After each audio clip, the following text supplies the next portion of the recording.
नमस्कार प्यारे विद्यार्थियों, मैं आपके साथ डॉक्टर कांतराज पूनिया और ये अपना पॉलिटिकल पॉइंट। असिस्टेंट प्रोफेसर का जो एग्ज़ाम हुआ उसका पेपर देखकर आप अनुमान लगा सकते हैं कि राजनीति विज्ञान के विद्यार्थी को कितनी किताबें पढ़ना जरूरी है और साथ में एक इस प्रकार से पढ़ना चाहिए, ये भी समझना बहुत ज़रूरी है।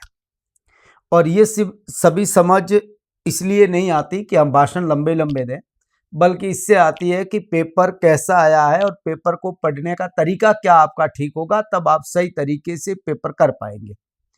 मार्केट में बहुत सारी चीज़ें हैं और आती है और जाती है, आपको अच्छी तरीके से पता है। और इसमें कुछ लोग ऐसे होते हैं जो पिछली बार एक दो चार केस आए मेरे सामने, कहा भी सर पहले के नोट्स दूसरे थे और बाद में अपडेट करके दूसरे डाल दिए। ऐसे लोग डिप्लोमेट हैं बेशक। और दूसरी बात, हर बार ये कहें कि साहब पिछले कोर्स से सवाल आए नहीं, इस बार हम अपडेट करते हैं और फिर चलते हैं। तो ये अपना अपना तरीका है, जिसको जैसा लगे वैसा करते रहिए। पर मेरा ये मानना है कि हमें इन सब बातों से परे हटकर पेपर को समझना चाहिए और पूरी तरीके से डिस्कस करना चाहिए इन 300 सवालों पर। और मैं समझता हूं कि पॉलिटिकल साइंस का टीचर हूं तो मेरी ड्यूटी बनती है कि हर सवाल पर डिस्कस करके बताया जाए कि उत्तर क्या है। केवल की जारी करना तो की हो गई जारी, ऐसे भी आपको पता है, और की जारी होने के बाद में भी 2-4 सवाल आरपीएससी, पिछली बार भी मैंने की जारी की, उसमें 5 सवाल आरपीएससी ने नहीं माने। तो ठीक है, वो आरपीएससी मानेगी, वो लास्ट है, क्लियर बात है, उसमें कोई मैं नहीं हूं और आप नहीं है। और दूसरा, कोई भी बाइबिल नहीं है, कोई गीता नहीं है जिसमें लिखा हुआ अपने आप में यूनिवर्सल ट्रूथ हो। मगर समझना चाहिए पढ़ा कैसे जाता है, ये समझना बहुत जरूरी है। और इसी उद्देश्य से मैं ये पेपर सॉल्व करवाना चाहता हूं, क्योंकि कई स्टूडेंट मुझे लगातार ये भी कह रहे हैं सर एक एक सवाल को डिस्कस करके समझाइए।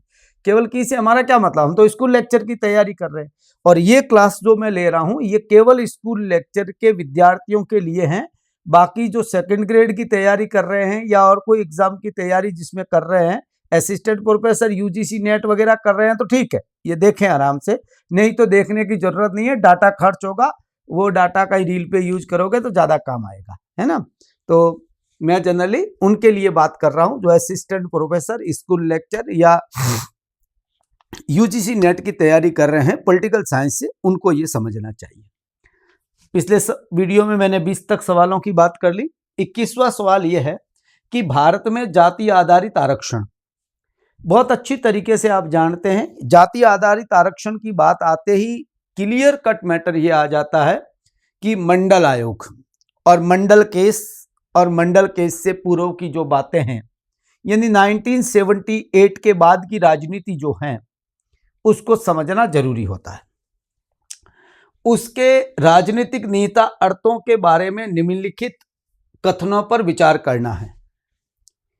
यहां हमें देखना यह है कि जब मंडल आयोग रिपोर्ट लागू हुई, यानी 90 अगस्त से लगाने के बाद में राजनीति में क्या बातें रही, वो बात देखनी है। जाति आधारित आरक्षण ने सीधे तौर पर उन राजनीतिक दलों के उदय में योगदान दिया जिनका मुख्य एजेंडा कोटा क्रियान्वयन की रक्षा और विस्तार करना था। अब मैं आपको देखो, यहां एक सवाल सिंपल सा है कि समझना ये जरूरी है कि यहां ये कहना ये चाह रहा है कि उन राजनीतिक दलों के उदय में योगदान दिया जो जाति आधारित बेस बने। जैसे इसकी दौरान आपको पता हो तो 80 के बाद की राजनीति में तो बहुजन समाजवादी पार्टी बनी। समाजवादी पार्टी आप देख लीजिए, उसकी पॉलिटिक्स देख लीजिए, आरजेडी की पॉलिटिक्स देख लीजिए, जेडीयू की पॉलिटिक्स देख लीजिए, ये सब क्या है, ये क्षेत्रीय दल हैं और इनका जो अस्तित्व में आए, वैसे बसपा आपको पता है राष्ट्रीय पार्टी के रूप में रही है ना, तो वो बात अलग है। मगर इनका एजेंडा जो है वास्तव में मुख्य उद्देश्य कोटा क्रियान्वयन, रक्षा और विस्तार करना। इट्स ओके, ये बात ठीक है, ये वाक्य एकदम सही है। मुख्य धारा के राजनीतिक दल, मुख्य धारा के राजनीतिक दल का मतलब यह है कि उस समय की बड़ी पार्टियां जो है, जैसे मैं आपको बताऊं, एक तो BJP, Indian national Congress, CPI, CPIM, ठीक है ना, ये पार्टियां मुख्य धारा की पार्टियां कहलाती है। जनरल आपको बात बहुत अच्छी तरीके से समझाने के लिए मैं आपसे बात कह रहा हूं। ने जातिगत विभाजन को गहरा होने से बचाने के लिए, देखो इन्होंने बहुत सिंपल बात कही, जातिगत विभाजन को गहरा होने से बचाने के लिए जाति आधारित आरक्षण का विरोध किया, जी किया। ये खुलेआम नहीं आए, ये जाति आधारित आरक्षण का हर जगह हर मामले में विरोध नहीं किया इन्होंने। उन्होंने कहा सामाजिक न्याय देने के लिए जातीय आरक्षण देना ठीक है, दीजिए, हमें कोई ऐतराज नहीं है, परंतु उन्होंने कहा इसके कारण जातिगत विभाजन गहरा नहीं होना चाहिए, ये बचना चाहिए। ऐसा नहीं है कि देश में एक नया विभाजन आप खड़ा कर दें, एक नया वर्ग खड़ा कर दें और जो देश के लिए खतरनाक हो, ऐसा नहीं होना चाहिए। ये बात बहुत इंपॉर्टेंट बात थी उस समय, और बसपा बीजेपी कांग्रेस आज भी करती है, इसलिए आरक्षण को समझना बड़ा मुश्किल काम होता है। बीजेपी ने जो अभी आपको पता ईडब्ल्यूएस को रिजर्वेशन की बात की अब तो रिजर्वेशन से बाहर कोई नहीं है, नॉन कास्ट बेस्ड है। कांग्रेस भी यही कहती है कि भाई जाति आधारित आरक्षण के बाकी हमें ऐतराज नहीं है, ऐतराज इतना है कि जातिगत विभाजन गहरा होने से नहीं चाहिए, ये बचाने हम उद्देश्य हम ये चाहते हैं कि जातीय विभाजन पैदा नहीं होना चाहिए, द्वेष पैदा नहीं होना चाहिए। यानी ये भी वाक्य देखो, इसमें पूरा देखेंगे तो कंप्लीटली विरोध नहीं करते हैं ये लोग, ये जातिगत आरक्षण का समर्थन करते हैं, मगर ये दूसरी तरफ एक बात रखते हैं। बड़ा क्लिष्ट सब्जेक्ट है, आपको अच्छी तरीके से समझना। या क्लिष्टता यह है, वो जाति विभाजन को गहरा होने से बचाने के लिए विरोध करते हैं, और इसने ये लिखा है बचाने के लिए, तो ठीक बात है, तो इट्स ओके। इसका मतलब 1 और 2 दोनों सही है। बड़ा सिंपल था। कुछ लोगों ने क्या कर देते हैं, मैं कहते हैं ये एक सही है, एक सही है, ये सही, इसका नहीं मतलब है। देखिए यहां ये जो बात कह रहा है, इसने क्लियर ये बात कही है, अपने को ये पढ़ना है, और इसने इसका कारण लिख दिया, इसलिए विरोध करते तो करते, इट्स ओके, दोनों से ठीक है। थोड़ा सा इस चीज को समझ लीजिए।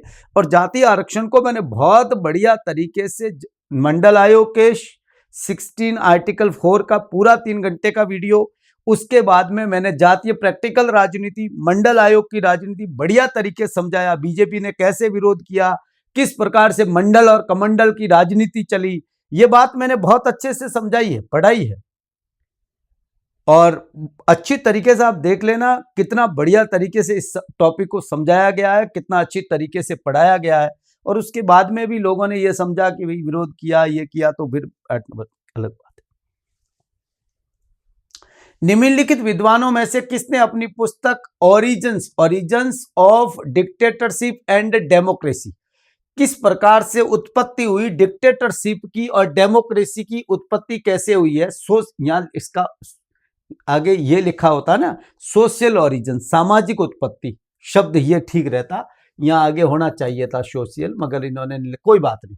मैं ये तर्क दिया कि भारत में औद्योगिक क्रांति के अभाव में राजनीतिक लोकतंत्र की स्थापना का विरोधाभास, देखिए विद्यार्थियों, यह महत्वपूर्ण शब्द जो है वो पैराडॉक्स है, ये जिसने ध्यान रखा है उसका काम हो गया, और जिसने इस शब्द का ध्यान नहीं रखा वो गड़बड़ हो गई। क्या प्रस्तुत करता है, यहां ये नाम है, ये मूर है ना, पूर नहीं मूर है ना, MOOR, ठीक है, उसमें ठीक एकदम कॉफलाइन वगैरह, कॉफलाइन में ब्लैक कॉफलाइन ऐसे लिख दीजिए, कोई इससे फर्क पड़ने वाली बात नहीं है। अब समझना क्या है, सभी के सभी थिंकर में से मेरी ख्याल से इसको छोड़कर बाकी सब आपने सुने हैं। रॉबर्ट कॉफलाइन को मैं बहुत अच्छी तरीके से जब इंटरनेशनल पॉलिटिक्स पढ़ाता हूं, तब मैंने आपको कहा है कि आज की दुनिया, वैश्विक दुनिया अराजकता की तरफ बढ़ रही है, यथार्थवादी विचारक है, बहुत बढ़िया तरीके से हम बात करते हैं। लिपसेट की बात मैंने तब की जब पॉलिटिकल मैन आपको बहुत अच्छी तरीके से समझाया, बहुत इंपॉर्टेंट किताब है पॉलिटिकल मैन इनकी, मगर इसका पहले अपन उत्तर देखते हैं फिर डिस्कस करते हैं। ये मानता कौन है विद्यार्थियों, ये मानता है बेरिगटन मूर।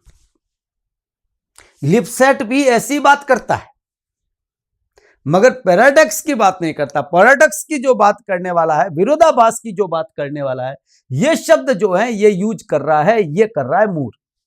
कैसे कर रहा है, मूर क्या मानता है? पहली बात, मूर की एक किताब, ये जो किताब है ये 1960, ये इसकी पूरी किताब का नाम है social origin of dictatorship and democracy 1966। बहुत इंपॉर्टेंट किताब है, यदि आप पढ़ेंगे। इन्होंने ये माना कि लोकतंत्र का जो विकास हुआ है, डेमोक्रेसी का जो विकास हुआ है, ये डेमोक्रेसी जो आई है, इस डेमोक्रेसी के पीछे हाथ है वो औद्योगिक क्रांति और बुजुर्गा वर्ग जुड़ा हुआ है। इसमें इंडस्ट्रियल डेवलपमेंट है और बुर्जुआ वर्ग भी है, यानी पूंजीपति वर्ग का भी इसमें हाथ है। अब पहली बात तो पैराडॉक्स क्या है? तो पैराडॉक्स ये है कि भारत में इंडस्ट्रियल रिवोल्यूशन हुआ ही नहीं और लोकतंत्र आ गया। विरोधाभास हुआ ना भाई। ये कह रहा है इंडस्ट्रियल जब डेवलपमेंट होता है, औद्योगिक क्रांति होती है, तब समाज में परिवर्तन आता है, मध्यम वर्ग मजबूत होता है और उससे संसदीय लोकतंत्र पनपता है। यह बात उसने बहुत अच्छी तरीके से समझाने की कोशिश की। मगर दूसरी तरफ ये इस बात का यह पैराडॉक्स है कि भारत में तो औद्योगिक क्रांति हुई नहीं। हमारे यहां तो सीधा रॉयल स्टेट से हम सीधे कहां पर पहुंच गए? डेमोक्रेसी में पहुंच गए। और डेमोक्रेसी हमारे यहां ठीक है, जुड़ी हुई है, क्योंकि भारत में औद्योगिक क्रांति के बिना लोकतंत्र की स्थापना हो गई। यह पैराडॉक्स है। अब वो ये कह रहा है कि आधुनिकता के काल में जब हम देखते हैं तो तीन रास्ते हैं। मॉडर्निटी जिसको बोलता है, इन्होंने शब्द यूज किया मॉडर्निटी। मॉडर्निटी जो है, या जिसको डेवलपमेंट की जगह ये यूज कर रहा है, वो कह रहा है कि ये इसके तीन रास्ते हैं। पहला रास्ता है बुजुर्गा लोकतंत्र के बाद में मजबूत मध्यम वर्ग की उत्पत्ति हुई, औद्योगिक क्रांति के आने के बाद में मजबूत मध्यम वर्ग उत्पा और उसके बाद संसदीय लोकतंत्र आया, जैसे यूके में आया, फ्रांस में आया, यूएसए में आया, ऐसा हुआ। दूसरी बात प्रतिक्रिया का रास्ता है, जिसके अंदर जो मजबूत जमींदार वर्ग है और कमजोर बुजुर्गा वर्ग होने के कारण कई देशों के अंदर क्या हुआ कि इंडस्ट्रियल रिवोल्यूशन के बाद में फांसीवाद आ गया, क्योंकि वहां मजदूर वर्ग जो है वो कमजोर रहा और जमींदार वर्ग जो है वो मजबूत रहा, जिसके कारण वहां फांसीवाद आ गया, जैसे नाजीवाद आ गया जर्मनी, जापान, या साम्राज्यवाद आ गया, ऐसी स्थिति पैदा हुई। तीसरा, कई देशों के अंदर इसने कहा कि किसान क्रांति के बदौलत आई। इसके पीछे कारण था कि उन देशों के अंदर क्रूर सामंती शोषण था और क्रूर सामंती शोषण के कारण किसानों ने क्रांति की और साम्यवादी तानाशाही स्थापित हो गई। भाई साम्यवादी तानाशाही स्थापित हो गई। अब जहां साम्यवादी तानाशाही स्थापित हो गई, जैसे वो कह रहा है रूस में और चाइना में हुआ,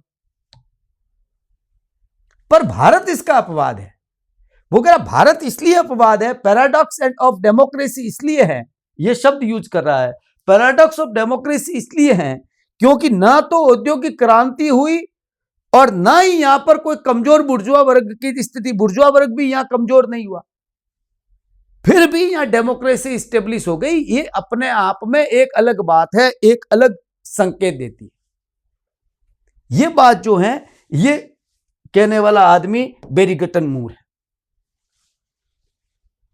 दूसरा, एक बहुत इंपॉर्टेंट आदमी यहां पर जो आप देखेंगे इन थिंकर्स के अंदर, तो दूसरा आदमी है रॉबर्ट कपलन।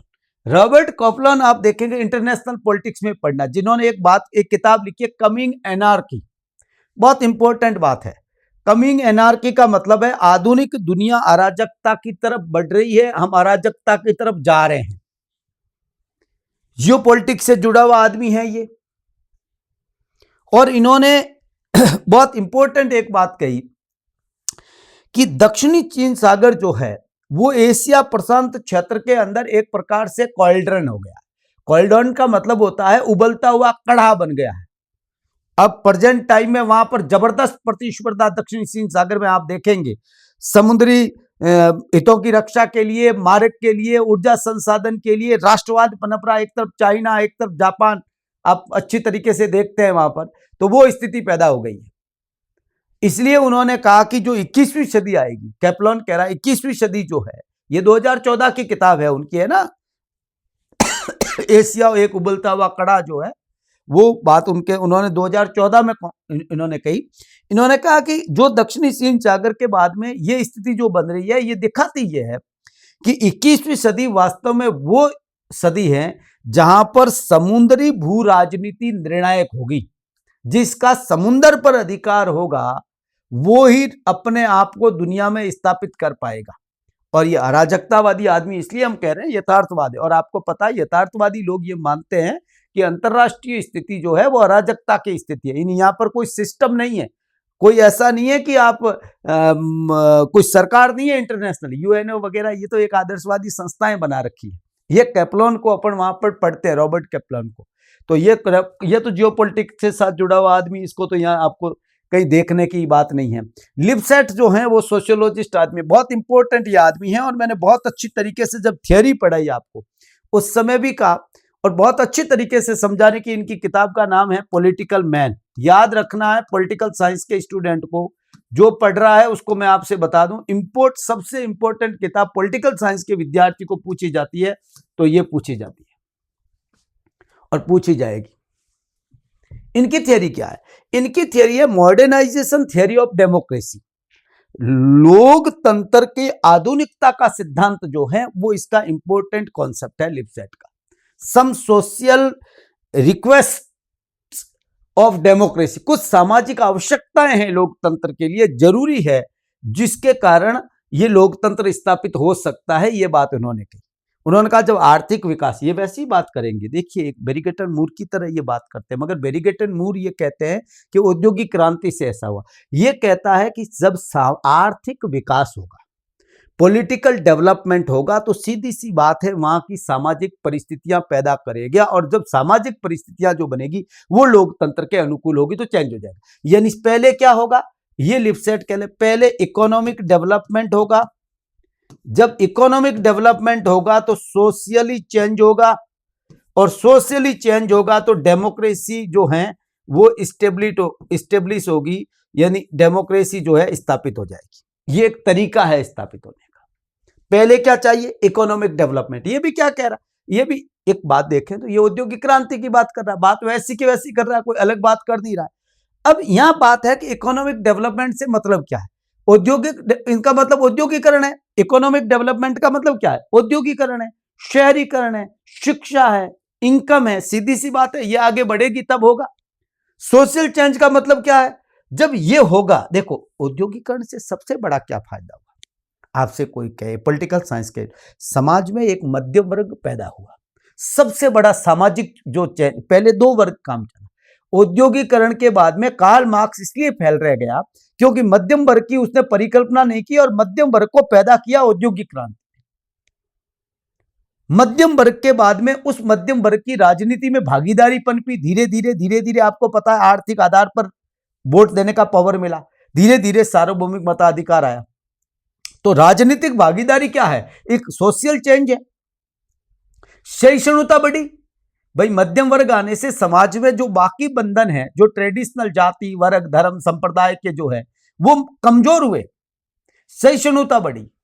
लोगों ने पॉलिटिकल स्ट्रक्चर को, पॉलिटिकल सिस्टम को वैधता दी, लेजिस्टिमेसी दी, उन्हें स्वीकार किया कि हां ये हमारी एक जरूरत है। और जब सोशल चेंज हुआ तो इस लोकतंत्र में क्या आएगा? सीधी सी बात है, नेचुरली बात है कि वहां पर स्थिरता आएगी, प्राकृतिक रूप से ये, क्योंकि ये अपने आप में एक महत्वपूर्ण भूमिका में आ गया। ये बहस जो है इसकी, ये जो बात कही है, ये मॉडर्नाइजेशन जो है उनका, मॉडर्नाइजेशन थ्योरी ऑफ डेमोक्रेसी का आधार जो है वो पॉलिटिकल मैन है। अब कहेंगे साहब पॉलिटिकल मैन क्या है? पॉलिटिकल मैन वो व्यक्ति है जो ये सोचता है, वो व्यक्ति जो राजनीतिक भागीदारी और विचारधारा को प्रभावित करती है, जो वास्तव में ये पॉलिटिक्स में आता है तो फिर ये क्या सोचता है, वो पॉलिटिकल मैन है। यानी सामाजिक संरचना जो है, मेरा कहने का मतलब ये है, ये सामाजिक संरचना जो है और ये जो आर्थिक विकास है, ये व्यक्ति के राजनीतिक व्यवहार को, पॉलिटिकल मैन व्यक्ति के राजनीतिक व्यवहार को आकार देते हैं, उसको बदलते हैं।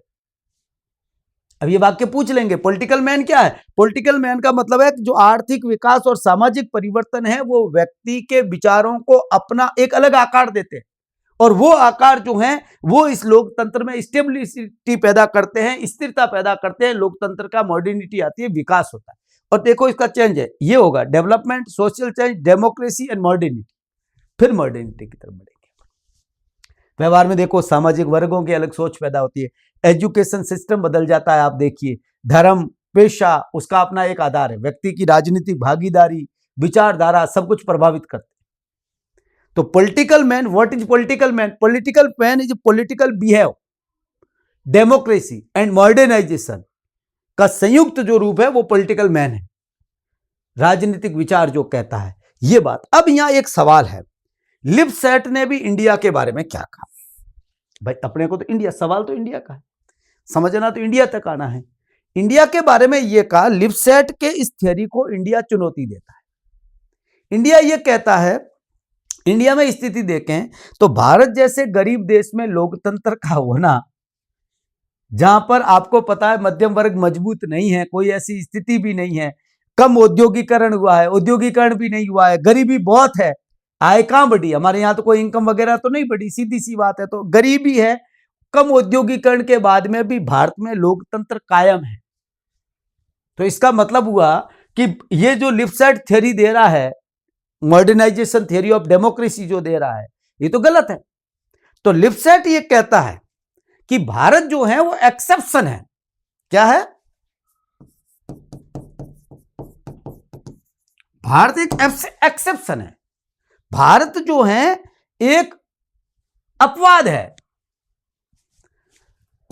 विरोधाभास नहीं। देखो शब्द क्या है यहां, अपवाद। यहां यदि अपवाद हो जाता, मैं आपको एक्सेप्शन हो जाता, पैराडॉक्स नहीं होता, तो इसका उत्तर होता लिपसेट। बस और कोई चेंज नहीं, वैसे के वैसा ये वाक्य रख लो। और यहां पर ये शब्द को, यही पॉलिटिकल साइंस के स्टूडेंट को समझना होगा। की पॉइंट कौन सा है, कीवर्ड कौन सा है, ये आप समझ लिया, आपका काम हो जाएगा।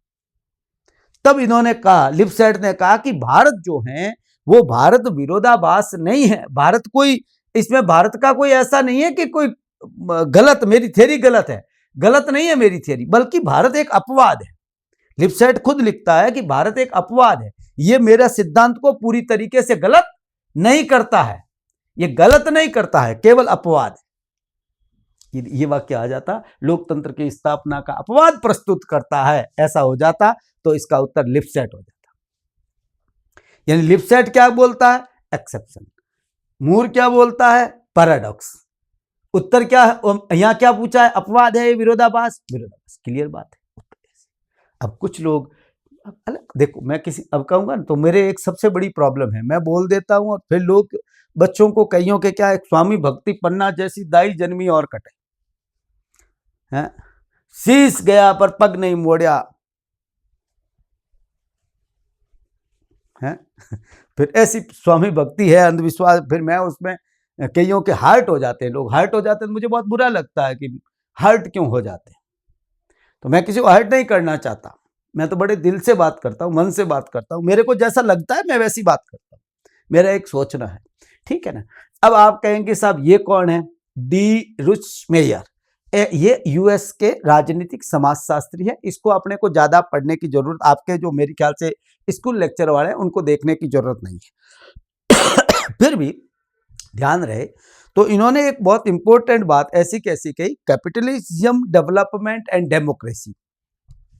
ये थोड़ा सा जर्मनी में पैदा हुए थे, तो इसमें मार्क्सवादी पूंजीवाद के प्रति इनका थोड़ा सा अलग धारणा है, थोड़ा मार्क्सवाद के प्रति ज्यादा सोच उस तरफ है। तो ये कहते हैं लोकतंत्र का उदय जो है वो पूंजीवाद से नहीं हुआ, बल्कि वर्ग संघर्ष, क्लास स्ट्रगल या क्लास पावर, ये जो बात कह रहे हैं ये क्लास पावर की कह रहे हैं।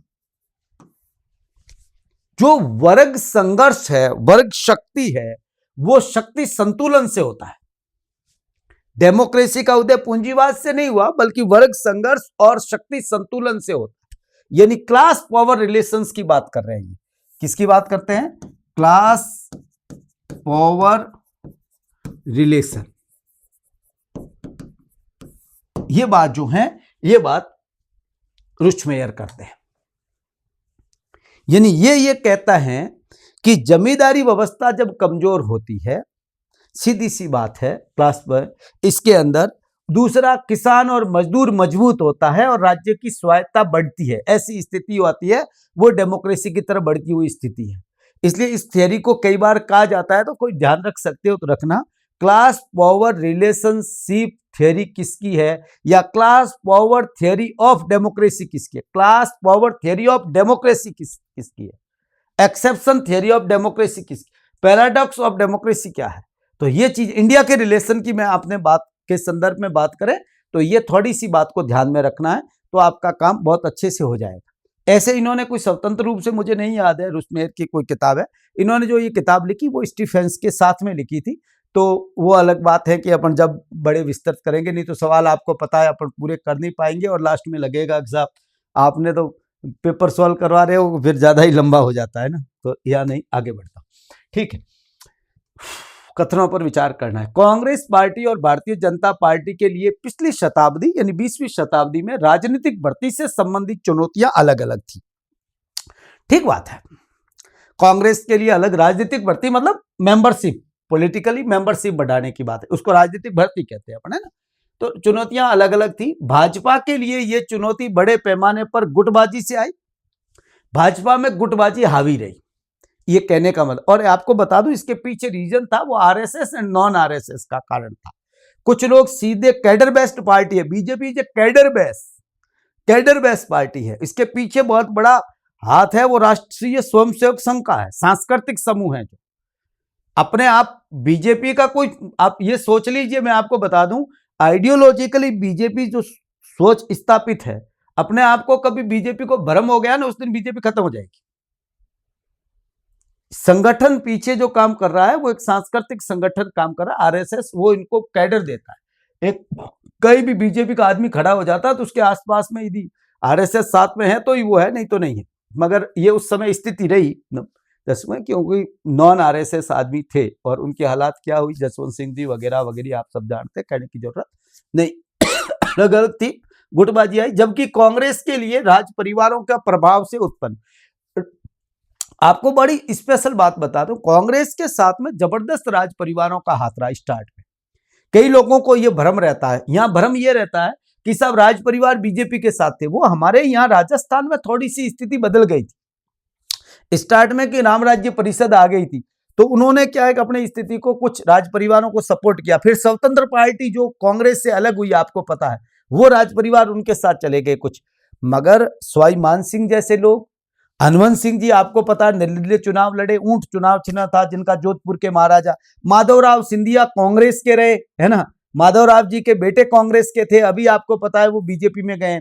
यशवंतराव होलकर इंदौर के जो थे वो कांग्रेस के साथ जुड़े रहे। फतेह सिंह जी राव गायकवाड़ पूरी फैमिली जो है वो कांग्रेस के साथ रही।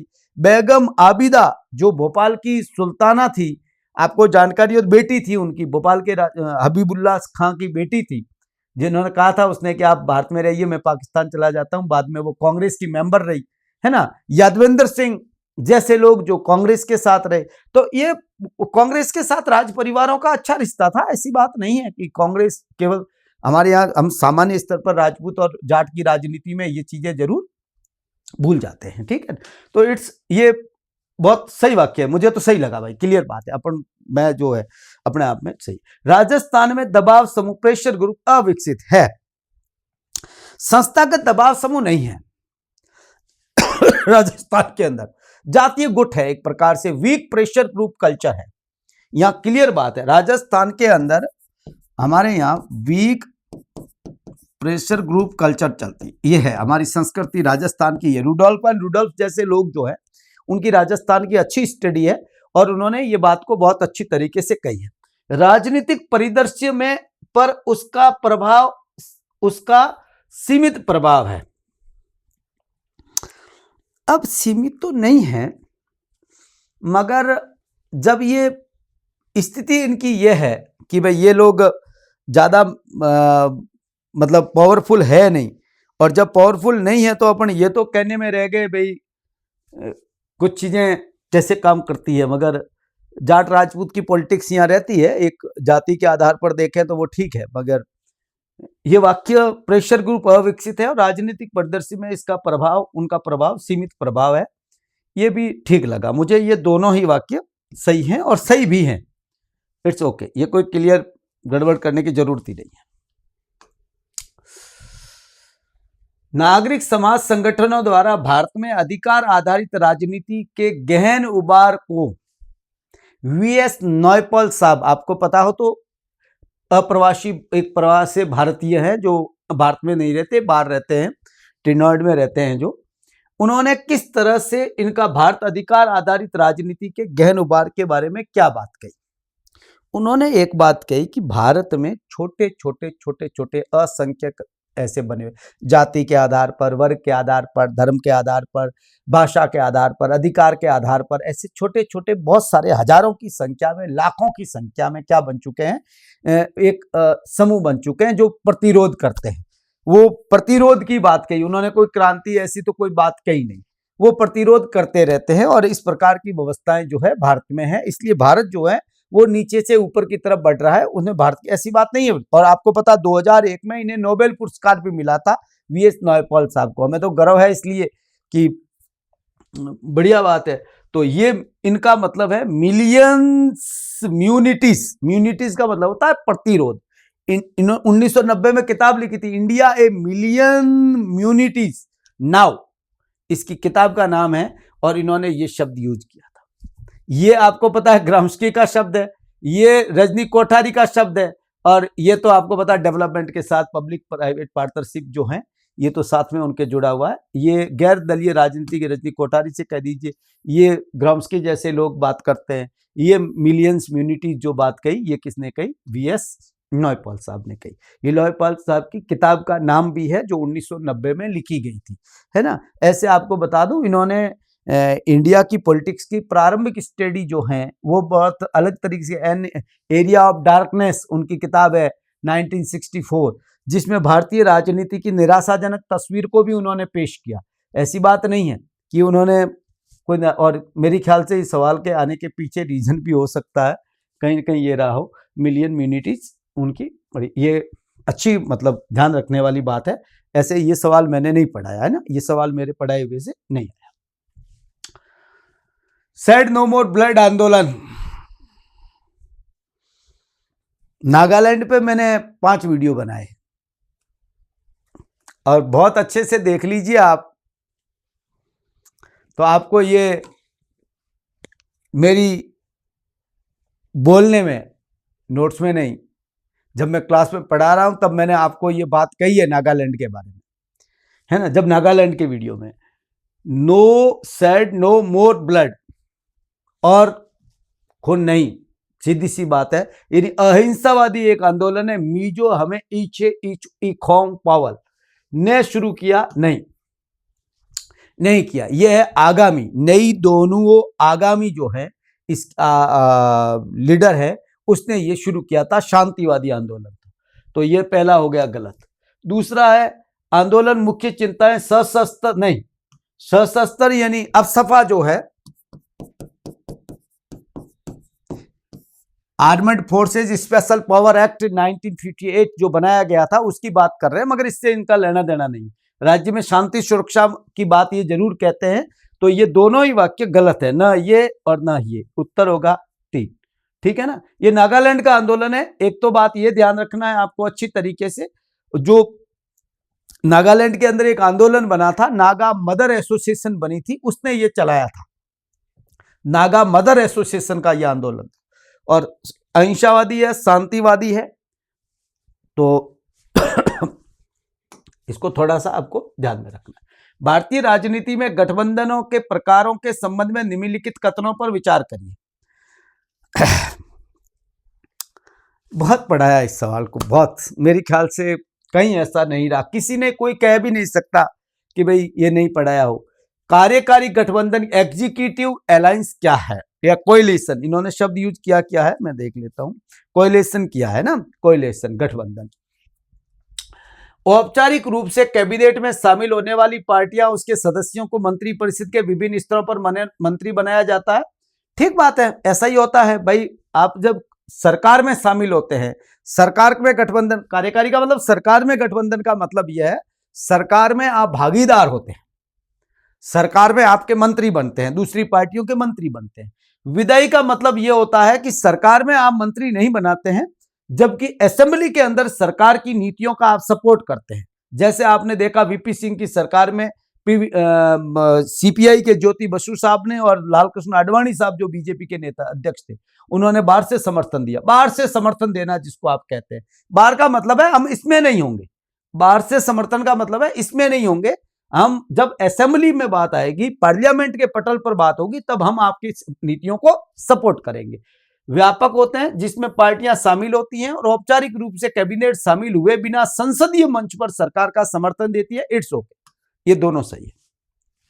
तीसरा, संघीय गठबंधन को पार्टियां एक समूह के रूप में परिभाषित किया जाता है और केंद्र के साथ कुछ राज्यों में, ऐसे यहां ये राज्यों की बात करना तो ठीक कुछ ऐसा नहीं है, मगर राज्यों में भी होता है, जैसे एनडीए है, यूपी है, आपको पता है बना हुआ है ना, वो राज्यों में भी वैसे चुनाव, कुछ राज्यों में ऐसा होता है कि वो उसके साथ चुनाव मिलकर लड़ते हैं, कैबिनेट और विधायी गठबंधन का हिस्सा होते हैं, इट्स ओके, ये तीनों सही हैं, 1 2 3 इस 3 ओके।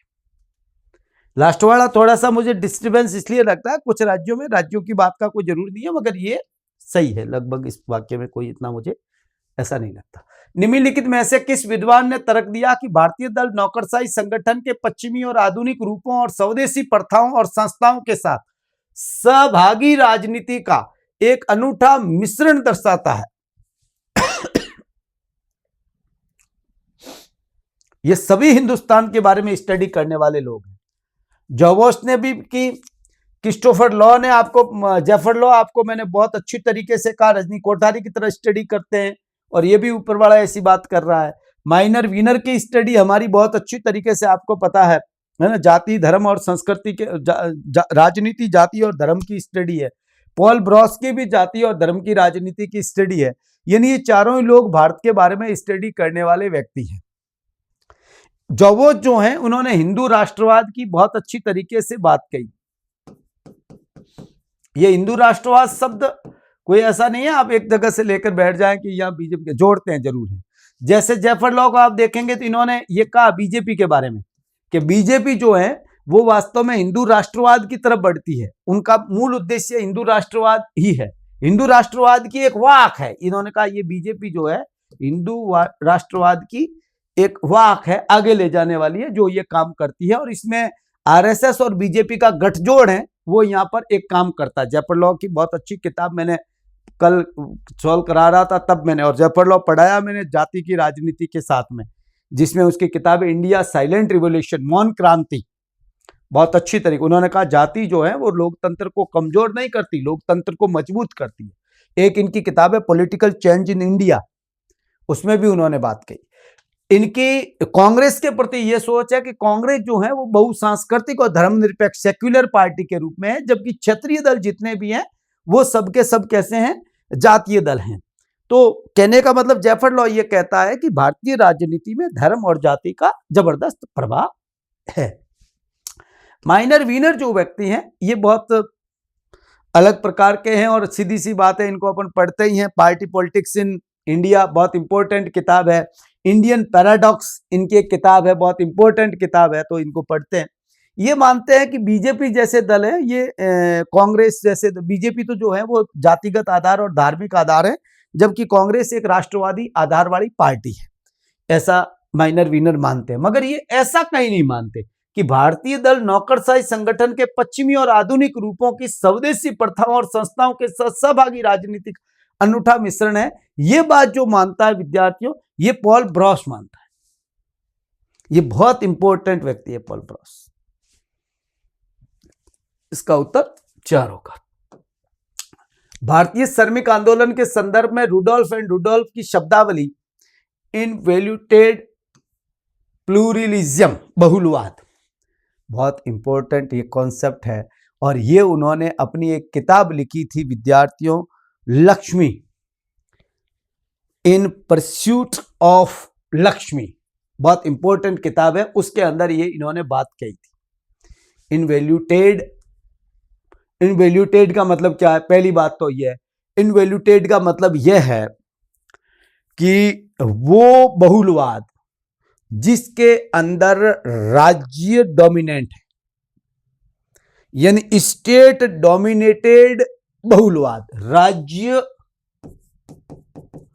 प्रभावी बहुलवाद, ये एक शब्द में इसका उत्तर ये है, इसका मतलब ये है। ऐसा बहुलवाद, ऐसे अलग अलग समूह होने के बाद में भी राज्य का उस पर बहुत अच्छे से कंट्रोल होता है, उसको उन्होंने शब्द यूज किया इनवैल्यूटेड प्लुरलिज्म। अब वाक्य पढ़ते हैं। उस तरीके को संदर्भित करता है जिसमें राज्य हित समूह बहुलवाद पर हावी होता है। राज्य हित समूह बहुलवाद पर हावी होता है, एकदम बात ठीक कह रहा है, इसमें कोई प्रॉब्लम है ही नहीं। एक ऐसी स्थिति जिसमें यूनियन चुनाव कोई मतलब नहीं, ऐसा मॉडल जहां पर राज्य स्वतंत्र यूनियनों को पूरी तरीके से समाप्त कर देता है और प्रतिनिधि एकाधिकार नहीं, राज्य प्रभावी होता है। ऐसा चरण जहां बहुलवाद राज्य पर प्रभावी नियंत्रण स्थापित करके बहुलवाद राज्य पर, देखो इन्होंने उल्टा किया, ये वाक्य कितना, ये देखो कुछ विद्यार्थी देखे ना बढ़िया तरीके, इस वाक्य को चेंज किया, बहुलवाद राज्य पर प्रभावी, गलत हो, उल्टा हो गया करके लोकतांत्रिक संस्थाओं, ये बात ठीक है, संस्थाओं को मजबूत करता है, मगर बहुलवाद राज्य पर प्रभावी नहीं होता। यह राज्य प्रभावी बहुलवाद जो है इसको इनोवेटेड प्लुरलिज्म कहते हैं। यह आपके स्कूल लेक्चर में सवाल रुडोल्फ एंड रुडोल्फ के नहीं आएंगे। लोकसभा आम चुनाव 2024 के समय एक संसदीय विधानसभा निर्वाचन क्षेत्रों का परिसीमन आदेश 2008 में निसंसदीय निर्वाचन क्षेत्रों के सीमा के आधार पर आयोजित किया गया, क्षेत्रों की सीमा के आधार पर आयोजित किया गया था निर्वाचन क्षेत्रों की सीमा के आधार, जिसमें केंद्र शासित प्रदेश जम्मू एंड कश्मीर, ठीक बात है, और कौन सा राज्य शामिल नहीं था, एक ही था, ओनली असम। यहां कुछ लड़कों ने गलती की, तो वो ये की कि 2008 के आदेश को ध्यान रखा, और 8 के आदेश में आपको पता है मणिपुर, त्रिपुरा और नागालैंड सभी थे, उसमें परिसीमन नहीं हुआ था, उनमें उसमें था, मगर जो ये 2024 में जो है इसके अंदर दो ही थे, एक ये और एक असम, दो ही थे और कोई नहीं था। तो इसमें सीधा उत्तर था, फैक्ट था, ये कोई बड़ी बात थी नहीं। मेरे ख्याल से आपने इसको बहुत अच्छे से किया होगा। ज्यादा टाइम लूंगा तो आपका, मुझे पता है कि कुछ चीजों पर आपको लगेगा अक्सर यहाँ डिस्कस ज्यादा करना चाहिए, तो मुझे बता दीजिए कि इस टॉपिक पर आप ज्यादा डिस्कस कर लीजिए। और मैं ये चाह रहा हूँ, कोई ऐसा नहीं है कि देके आपको उत्तर बताना चाह रहा हूँ, मैं ये कह रहा हूँ सवाल कैसे डेप्थ में पूछा गया। कई लड़के यहाँ आकर भी यहाँ पूछ समझ के रह गए, जबकि ये पूछ रहा है 2024 के लोकसभा चुनाव, तो ये ध्यान रखने वाली बात है। लिली थॉमस बनाम भारत संघ विवाद, एक केस ऐसा का ऐसा 2000 में और हुआ था, मौलिक अधिकारों और फंडामेंटल राइट्स के बीच की बात में, जिसमें संतुलन की बात मैंने आपको बहुत अच्छे से समझाया था। यह 2013 का केस है, जिसके अंदर भारत के सर्वोच्च न्यायालय ने प्रतिनिधित्व अधिनियम 1951 बहुत चर्चा में भी रहा। ये चर्चा में इसलिए रहा कि जो नेता लोग हैं उसमें एक हमने ये कर रखा है अयोग्यताओं में 8, 1, 2, 3 जो है उसके अंदर हमने कह रखा है कि भाई ये अपराध में यदि लिप्त पाया जाता है तो वो अयोग्य होगा, उसकी भले वो एमएलए है या एमएलसी, किसी मेंबर ऑफ पार्लियामेंट है, किसी का मेंबर है, तो वो अयोग्य हो जाएगा। परंतु उसमें हमने एक छूट दी इसके अंदर कि भाई वो 3 महीने अपील करने का टाइम है, जब तक वो अपील कर सकता है। इस केस के अंदर सर्वोच्च न्यायालय ने ये सेक्शन 8 का 4 जो है इसको नल एंड वॉइड घोषित कर दिया। इन्होंने कहा नो, ऐसा नहीं है, निर्णय होने के बाद में वो मेंबर डायरेक्टली सीधा अयोग्य होगा, बर्खास्त। वो फिर मेंबर ऐसा नहीं है एक आप उसको वो टाइम दे रहे हैं, क्या बोलते हैं उसको एक ग्रेस पीरियड, ऐसा आप नहीं दे सकते और देने की जरूरत भी नहीं उसको, वो सीधा बर्खास्त होगा। तो इस धारा को उन्होंने क्या कर दिया, 8, 1, 2, 3 ये था, 8, 1, 2, 3 के अंदर जो प्रावधान थे जिसके आधार पर ये छूट दे रहा था, इसको उन्होंने निष्प्रभावी घोषित कर दिया। किस भाग को रद्द कर दिया, तो 8 का 4 जो है वो कंप्लीटली उन्होंने निरस्त घोषित कर दिया। ये बहुत इंपॉर्टेंट, और मैंने लोक प्रतिनिधित्व अधिनियम 1951 बहुत अच्छी तरीके से पढ़ाया, आप ध्यान रखिए। हाँ, उसमें मैंने ये एक, इसमें ये सवाल मेरे लिली थॉमस मेरे ख्याल से मैंने नहीं समझाया, उसकी कहा है तो मुझे जानकारी नहीं होगा, मैं देखा नहीं है ना, वो आप देख लेना, और यदि नहीं कहा है तो ये अपडेट रख लेना, क्योंकि ये बहुत एडवांस चलती है आरपीएससी। एक बात ध्यान रखना है, यहाँ 50% नंबर लाने वाला लास्ट टॉपर है। अपने जहां से पढ़ रहे हो वहां डिसाइड कर लीजिए कि क्या वहां पर इतना हो रहा है कि नहीं हो रहा है, समझ में आ रहा है ना। नहीं तो क्या है कि वहां भटकते भटकते रह जाओ। क्योंकि एक बार, और मैं कह रहा हूं कि एक बार किसी से यदि आप बन जाओ तो उसके बाद बार बार बनो, ये मेरी ख्याल से अच्छे व्यक्ति की पहचान नहीं हो सकती। थोड़ी सी मेहनत करो, हाँ, हर चीज को समझो। ये चीजें जो मैं दे, इसमें हर बात को, सेक्शन को आप समझने की कोशिश, मैं ये इसलिए सेक्शन नहीं समझाना, हर बात को मैंने लोक प्रतिनिधित्व अधिनियम पर पूरी एक क्लास डाली है 2 घंटे 3 घंटे की, तो वहां आप आराम से पढ़ सकते हैं, बढ़िया तरीके से वहां मैंने पढ़ाई है ना। ओपन भी होगी मेरे ख्याल से, नोट्स तो ओपन पढ़े ही है मैंने, डाल रखे नोट्स डाल रखे लोक प्रतिनिधित्व अधिनियम के, आप पढ़ लेना। तो वो थोड़ा सा आप उधर ध्यान दे देना, बहुत अच्छी तरीके से आप देखना, क्लासेस देखते रहिए और पढ़ते रहिए। कोई भी चीज आपको लगती है, मैं डायरेक्ट आपसे बात करता हूं, सीधी बात करता हूं, आप मुझे कॉल करके बात कर सकते हैं, नंबर मेरे लिंक में दे रखे होते हैं, मेरे ऐप पर दे रखे हैं, आपको सीधी सी पता है, वहां से बात कर लीजिए, मेरे को मैसेज कर लीजिए, आराम से सवाल पूछना है। कोई जरूरी नहीं आप मेरे स्टूडेंट है इसलिए सवाल पूछ रहे हैं, नो, आप कोई स्टूडेंट सवाल पूछ सकता है। हाँ, उसको लगता है कोई बात करना है किसी पर, डायरेक्ट सवाल पूछना, पूछिए। मुझे पता है डायरेक्ट लोग क्यों नहीं बात करते, क्योंकि भाई साहब स्टूडेंट, मैं बातें करता हूँ 3 साल हो गए, 4 साल मैंने यहाँ ऑनलाइन शुरू किए, उसके बाद मैं बात करता हूँ तो लोग मुझे सीधा सवाल पूछते हैं, मुझे सीधे जवाब देने पड़ते हैं हाथों हाथ, और उनसे तो जय बोल जाएगी ना, खुद ही हिसाब किताब में लगे हुए हैं। तो मैं जो बात कह रहा हूँ, आराम से आप मस्त रहो, सूफी बनो, ईमानदार बनो और अच्छे बनो। हाँ, मैं नहीं कह रहा हूँ कि एग्जाम में आप ईमानदार रहो, मैं, मगर जिंदगी में ईमानदार रहना जरूरी। बहुत बहुत धन्यवाद विद्यार्थियों। अगली अपन 10-10 क्लास की करेंगे, जब बात हो जाएगा फिर आपको लगेगा कि वीडियो लंबा